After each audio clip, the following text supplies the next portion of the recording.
Hello, hi, and welcome to this episode of the Mandy Mayer podcast. As per usual, this is the podcast where we chat all about your health and fitness and fat loss, all about you setting and achieving those goals that are going to help you on your health and fat loss expedition and help you progress with everything that you are doing. As per usual, just from my side, a massive thank you to every single one of you who listen to this podcast, who watch this podcast on YouTube, who rate and review this podcast on the podcast platform you listen to it on, as well as the one or two of you who hit the like button on the YouTube video. Any little bit of engagement, and I'm no engagement whore, right? I don't beg for engagement because, I think the sun shines out of my ass. Absolutely not. The reason why I'm so appreciative of any engagement is because I know that the more you engage, the more it is going to help that it reaches other people who might need to hear what I have to say when it comes to health and fat loss, because maybe, just maybe, an episode lands in front of them by accident because you engage with the posts, and then that might be the spark to them starting their very own health and fat loss expedition. So again, any engagement from your side, thank you so much. Like, honestly, I appreciate it. Now, on that note, let's get into today's episode of this podcast. Today, I want to be chatting about 5 mental gains that you need to start working on for you to successfully lose weight and successfully maintain that weight that you have lost. Because many people believe that fat loss starts in the gym or fat loss starts in the kitchen. And don't get me wrong, there's many changes and tweaks that you do have to make in the kitchen and within your daily movement or exercise patterns. But where does the real big change take place? The massive change, where does that take place? It takes place within your mindset, within your mental game, the way you think about things, the way that you perceive this health and fat loss expedition. It's all within your mindset. And that's why today's episode, I'm going to be touching on 5 mental gains that you need for successful weight loss and to keep it off. Let's get into it. Before I get into it, look at me sitting here acting like I'm drinking my coffee. I mean, it is coffee, but it's decaf. I'm still on the decaf train when it comes to coffee. And I must say, I've got so used to it. I don't know when last I've actually touched any caffeine, unless it's been by slight accident if I made the wrong cup of tea, for example, and I didn't have rooibos tea. But other than that, still no caffeine. Look at me.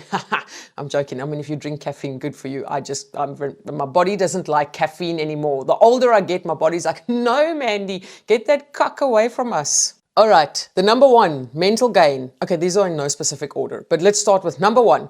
This is very important. A mental gain that is so important. You have to start working on adopting a growth mindset. Way too many people out there have a very fixed mindset. Now, to be successful within creating a healthier lifestyle and to be successful within that healthier lifestyle leading to you losing some fat, you're going to have to work on that growth mindset of yours. You need to believe in yourself. You need to believe that you are capable of doing it. You need to believe that the power is in your hands and you can do it, right? You need to be willing to change. You need to want to change. You need to look at, I want to say, any little micro failures, not as a massive failure, but as an opportunity to learn, an opportunity to grow. So many people, if they hit a roadblock or a speed bump within their health and fat loss expedition or any bloody expedition,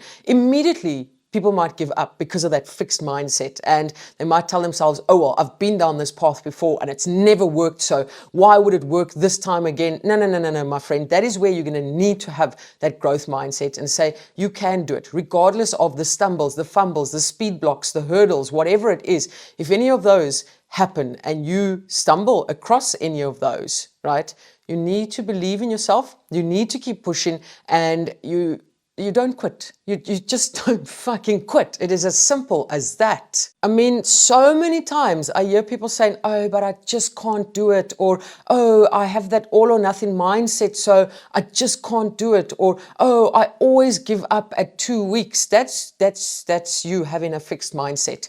if you don't change that mindset to having a growth mindset, instead of looking at things as failures, look at them as opportunities to learn, opportunities to grow, opportunities to move forward, opportunities to progress. I can tell you now that is where the magic happens. So take that fixed mindset of yours, throw it out the window, be open to the idea to change, and put on those big girl panties of yours or the big boy underpants, whatever, and move forward and don't give up. Simple as that. Don't ever give up on your goals. Don't ever give up on your dreams. Don't ever give up on pushing forward because of one little speed bump. No, man, that's fixed mindset mentality. You want to adopt that growth mindset. Number 2, the second mental game I'm going to discuss is self-compassion. You're not going to get anywhere on this health and fat loss expedition or any expedition that you're working on if you don't show yourself some compassion.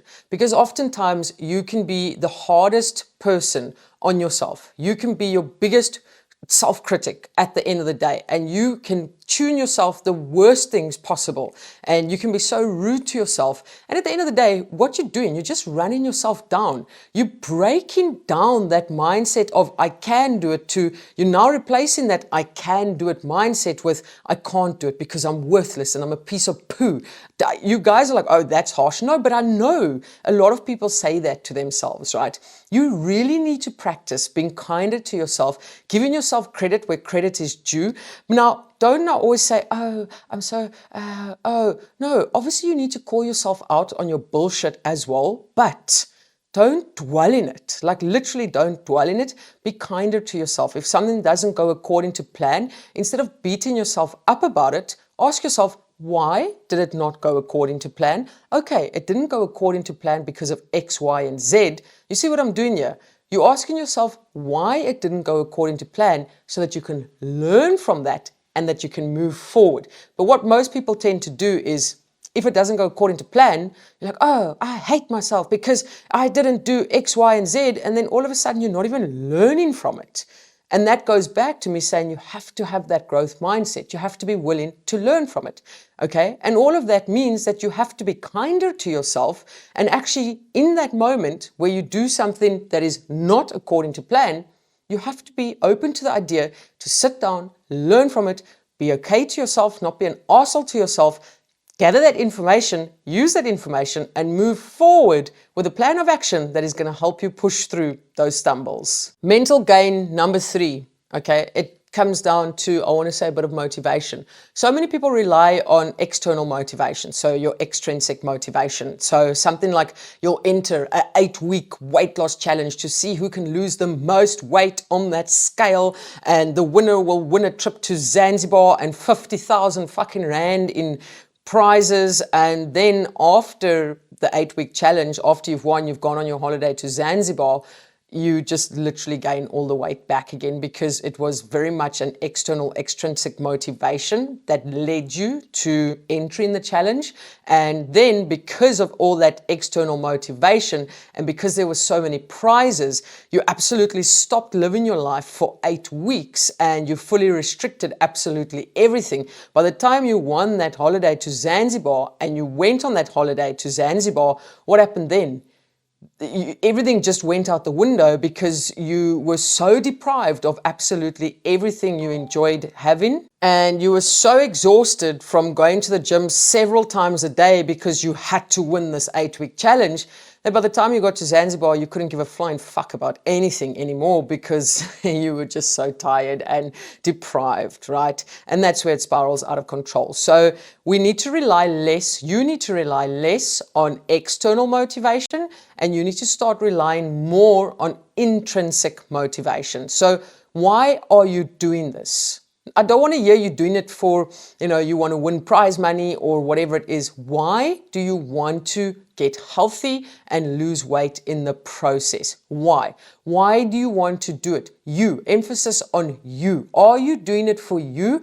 And what is the internal motivation as to why you are doing it? The intrinsic motivation as to why you are doing it. Do you want to get healthier to set an example for your kids? Do you want to get healthier and have more energy so that you can go play with your kids in the park? Do you want to build more confidence so that you can walk around the house naked in front of your partner? Something that you haven't done for several years because you haven't been overly confident within your body, for example. Okay. Do you want to patla patla with the lights on? Okay. What is patla patla? Sexy time, right? A lot of the times people ignore these things, but these are the things that really flip and matter, okay? And I know because I've been through all of this. I was overweight. I was obese. If any of you don't know that by now, you really need to start watching my content more and listening to all the episodes of my podcast from number 1. Because honestly, I'm going to go back to this whole external motivation thing or motivation in general. Like, I'm actually so tired now of people saying, oh, but I'm just not motivated, Mandy. You're never always going to be motivated. I'm not always motivated. I mean, going through a very stressful period in my life. I'm not always motivated to get up and do shit. I'm not sleeping well. Everything is dirikak at the moment. Like, I just don't have a routine. I don't have structure. Most of my days and evenings are spent at the hospital visiting my dad. I've had to tweak things. I've had to change things. I've had to redo how I'm working on my products and services for next year. But again, I know why I am doing things, whether it is building my business, whether it is starting to get my fitness back, whether it is, making my family the priority. Internally, intrinsic motivation, I know why I do things. I know why things are important to me. So when it gets tough, I don't just fucking give up because, oh, it's tough and I'm not motivated. No, I go back to it and I look, I'm like, okay, it is tough now. I acknowledge it. How can I tweak things? How can I change the plan a little bit? But why? Why do I want to push forward? Why is it so bloody important for me to continue pushing forward, to continue moving forward? Now, let me give you a little example, and it is from a business perspective for me. To grow my business, extrinsic motivation to build a business for 2025 would have been, I want to make as much money as possible. I just want to make a huge profit, okay? And I don't think that would have been the thing that would help me drive through this difficult period in my life to continue working on building and growing the business in the way that I want to and plan to for 2025. Because for me, money isn't the main goal at the end of the day, okay? Helping people has always been the main goal. Now, I'm not gonna, I'm gonna call a spade a spade. Of course I need money. I need to fucking pay rent. I need to have a roof over my head, right? But that isn't the main goal, to make 250 million thousand % profit. That's never been the main goal. Intrinsic motivation for me to push forward and to continue building this part of the business or this side of the business is so that I can open a space within the business if my mom wants to work with the business, right? Knowing that my dad is not going to be able to move forward and continue working, I want to make a position within the business so that my mom can continue working if she wants to. I'll never expect it of her, but if she wants to, then it is there. And that is my driving factor to keep pushing forward and to keep growing the business. And from the day that my mom got sick 1.5 years or 2 years ago, that has always been my driving force, right? To make a position within the business for her, because we also knew that my dad was getting older, right? Now, again, I just use that as an example to show you guys the difference between external motivation and internal motivation. So no matter how bloody difficult it gets, I know I'm going to continue grafting on this business. I'm going to continue growing this business because the reason why I'm growing it is not only because, oh, I want to make a profit. The reason why I'm growing it is because I want to make space for my family within the business, and my family is my priority, right? And again, that's why I will push even through the difficult times. That's why I will push even when I'm not motivated. That's why I will push even when I'm tired. Yes, I take a bit of a break here and there. Yes, I put things put it into a lower gear here and there. Yes, I tweak the plan there and here and wherever, but I don't stop working on it because it gets too difficult. I always just remind myself of why I am doing it. And that's why I say it's so important for you to work on an internal why. Why are you doing it? Okay. Instead of, oh, I want to win 50,000 Rand. No, like that's why I get so fed up with all these challenges that, oh, you can win a trip to Zanzibar. You can, no, you know what? People will go to desperate times, call for desperate measures. And then all of a sudden you're fully restricting all your favorite fun foods. You're not speaking to your friends and family because you have to win this challenge. And then after the challenge, and then you just gain all the weight back again. You're sitting there, you're shaking your head, but I know it's true. I've been there. I've got the t-shirt. I've done that. Okay. Trust me, I know. Mental gain number 4. And this is a very, very difficult one. Okay. But you have to start working on it. Emotional resilience. Because oftentimes it can be the slightest niggle within the emotions. Okay. Maybe you see that number on the scale that has fluctuated. Now you get emotional. Maybe you're dealing with a stressful period at work. Maybe you're going through a breakup, for example. Maybe your partner is giving you a hard time. Maybe you're giving your partner a hard time. Maybe you're going through a bit of financial stress at the moment. Maybe you have got a loved one who is sick and is in hospital at the moment, right?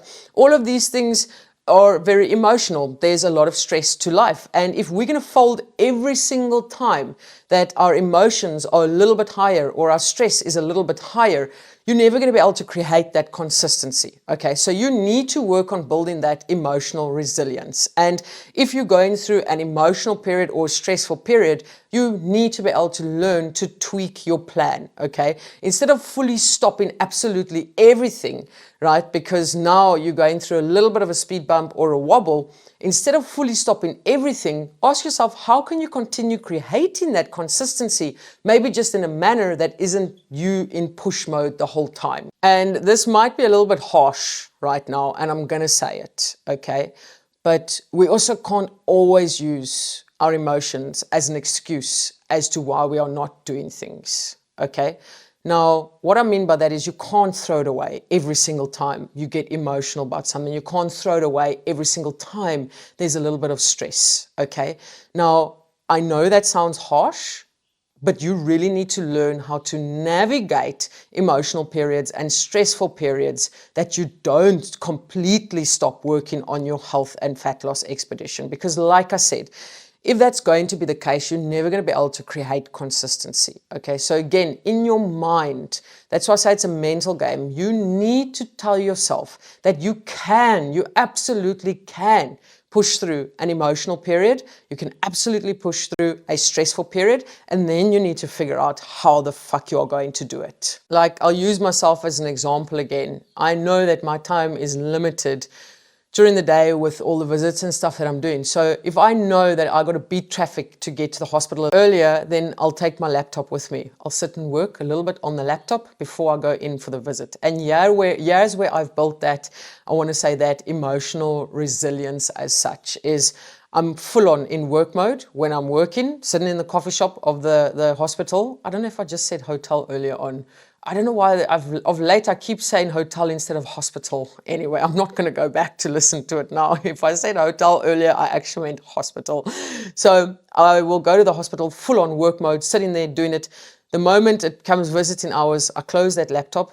No more work mode. I don't even think of work. I go into that room. I went in there the other evening, in that room, pulled out my nail clippers, gave my dad the best hospital manicure you can ever get, right? And no work will cross my mind. And I've got that line, that boundary where I'm full on in work mode. And then all of a sudden I turn back into daddy's little girl and I go sit there in that room with him, give him a little bit of a manicure. No work crosses my mind. Get out of that hospital room, come back home, work mode, full on, continue doing it. Now, that doesn't mean I totally block out all emotions. Absolutely not. I just know that there's a time to focus on certain things and a time to focus on other things. And I do try my best to not let my emotions get in the way. Is it easy? Absolutely not. It's very difficult. It is very, very difficult, right? It takes years and years and years of practice, but we do need to be strong. I need you to be strong if you want to continue creating consistency and progress within your health and fat loss expedition. And then mental gain number 5, the last one I want to chat about, is you need to get rid of this idea of short term, of quick fixes. Really, you need to get rid of that idea. Number 5, long-term perspective. You really need to work on long-term mindset. You are not doing this to win a trip to Zanzibar. You're not doing this to win 50,000 Rand. You are doing this to add years to your life. You are doing this to create a healthier lifestyle. You are doing this to set continued examples for your kids, for those people around you. You are doing this like I said, it's long term. Anything that you start working on now with regards to your health and fat loss expedition, you can't expect to do it now and then have changes tomorrow or to see results tomorrow. This is long term. Any change that you make, remember, you're not only making it once off. You've got to consistently repeat these behaviors, these actions on a daily basis. And once you reach your quote unquote goal weight, you need to continue creating or working or executing these actions and behaviors. It's a lifestyle that you are creating. It's not a once-off, okay? And I think so many people struggle with that mindset. So many people struggle with that concept, and they will do something for 4 weeks or for 8 weeks or for a year, and then all of a sudden, no, it doesn't work like that. That's why I always say it's about creating a healthier lifestyle. You need to wake up one day and say, this is who I am now. And everything that you've created habit-wise, that's what you're going to be executing for the rest of your life. And until you accept that, until you stop looking for quick fixes, and until you stop focusing on the short term, it's going to be very difficult to, I want to say, easy to lose the weight, difficult to maintain the weight that has been lost. Okay. So again, you really need to look at changing that mindset from short term to long term. Okay. Don't tell me, oh, I just want to lose 10 kilograms and then go back. No, there's no going back. You lose 10 kilograms, you continue executing the actions and the behaviors that you did to lose those 10 kilograms in the first place. On that note, I'm going to love and leave you like I usually do. Keep smiling, keep laughing, and keep being kind to one another. Much love, your friend who spoke for way too long this episode, Mandy.